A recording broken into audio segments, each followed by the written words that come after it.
Ano ang kaugnayan natin sa mga Hebrew at saan sila nabibilang? Yan ang ating tatalakayin sa video na ito. Ang mga Hebrew ay nanggaling sa Semitic people na ninuno ng mga Hudyo na pinaniniwalaan na sa lahi ni Abraham, Isaac at Jacob,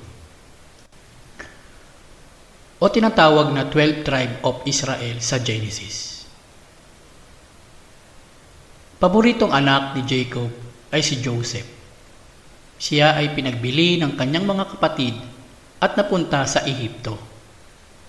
At hindi naglaon, si Joseph ay naging katiwala ng Paraon at doon siya nakabuo ng kanyang pamilya. Nagkaroon ng dalawang anak. Ito ay sila Manase at Ephraim. Paalala, Manase at ang Manase ng King of Judah ay magkaiba. Noong namatay na si Joseph, ang mga Israelita ay pinagmalupitan ng mga Ehipto at nagpadala ng tulong ang Amang Lumikha upang ilabas sila sa Ehipto sa pamumuno ni Moises laban sa mga Paraon. At dito nabuo ang Israelites at ang bahagi ng lupain ni Joseph ay nahati sa dalawang bahagi.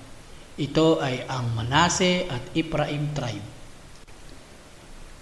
Nilusob ng mga Assyrian 71 BC ang Israel at sila ay nagkawatak-watak at ang naabutan na lang ng Misaya sa panahon niya ay ang tribe ni Judah. Saan kaya napunta ang iba't ibang tribo? Ayon sa mga nasulat na mga propeta ayon sa Biblia o Torah, sila ay nakarating sa iba-ibang bahagi ng mundo, maging dito sa ating bansang Sinilangan. Walang ibang palatandaan upang sila ay mahanap, maliban na lang sa kanilang minanang kaugalian at kultura na hindi mayaalis sa kanila. Sa pagsaliksik ng mga European Jew, natagpuan nila ang mga Manase sa area ng Manipur malapit sa border ng China at India. At parehas na parehas ang kulay ng mga Manase at mga Pilipino, pati ang mga hugis ng mukha at taas. At meron din silang tradisyon na gaya ng mga Israelita, gaya ng pagtutuli at pangingilin ng Sabat, pag-oserba sa mga feast gaya ng Passover na inuutos sa covenant na ipinasulat ng Amang Lumikha kay Moises. Tradisyon ng mga Pilipino ang pagtutuli, pagpapadugo, paggamit ng insenso at kamanyan, at kasuotan ng ating mga ninuno. At bigyan pansin ng mga kasuotan ng mga naunang tao ng mga Manase at mga Pilipino.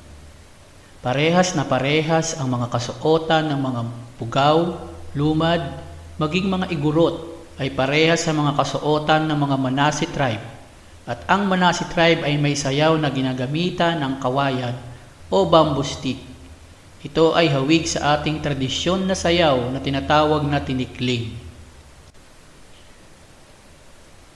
Ang tinikling ay isang uri ng sayaw na ginagamitan ng dalawang kawayan o bamboo stick. Ito ay nagsimula sa panahon ng Espanya ayon sa mga librong na isulat. Ang tinikling ay ang sayaw na pambansa sa Pilipinas. Pinangalang itong sayaw na ito sa ibong tikling na katutubo sa Leyte. Iniilagan ng mga nagsasayaw ang haligi ng kawayang kagaya ng pagilag ng mga tikling sa magsasaka ng palay kapag hinuhuli sila. Mabilis na mabilis ang kilos ng mga paa ng mga nagsasayaw. Mga iba-ibang uri ng sayaw sa kawayan sa ating mga karatig bansa ay ang mga sumusunod. Tinikling sa Pilipinas, Sherau sa India, Magunatip sa Sabah, Malaysia, Mausap sa Vietnam, Bamboo drifting ng China. Bakit ang sayaw na ito ay tila tumutukoy sa lahing pinagmulan, maging sa kulay ng balat at kasuotan? Hindi kaya ang mga kultura at mga kasuotan ay ang kultura at sayaw ng mga Hebreyong pinagmulan na kumalat sa iba-ibang panig ng Asya maging sa malayong silangan na ang Pilipinas? Ano ang kaugnayan ng tinikling ng Manase at tinikling ng mga Pilipino? Bakit parehas ang ating sayaw at kultura ng ating mga ninuno? Bakit ang lengguwaheng baybayin ng ating mga Pilipino at ang Paleo-Hebrew ay parehas na default na tunog na A? Bakit ang tinikling ng mga Manase at tinikling ng mga Pilipino ay magkaparehas? Hindi kaya ito ay propesiya ayon sa Genesis 28 verse 10 to 17? Ayon sa Genesis chapter 28 verse 10 to 17, the seed of Jacob will reach the east, says Abba Yahweh. Magkahawig ang lengguwaheng baybayin at ang Paleo-Hebrew language ayon kay Father Pedro Chirino. Alamin natin ang mga Hebrew words sa Pilipinas. Ito ang mga sumusunod. Saba, Hebrew meaning sagana. Saba, piling ng saba sa Pilipino. Nara, Hebrew meaning you must be admired o batang babae. Lawag, Hebrew laag or lawag. Mock, deride, stammer, and speech. Kubaw, Hebrew chawbab or hiding place. Buki, Hebrew buki, depopulate. Naga City, Hebrew naga, touch, reach, strike. Bicol, Hebrew by, I pray, chol, common, ordinary. Pasig, Hebrew pas. Gold, sig, sieg, pursuing. Palawan, Hebrew pala, extraordinary.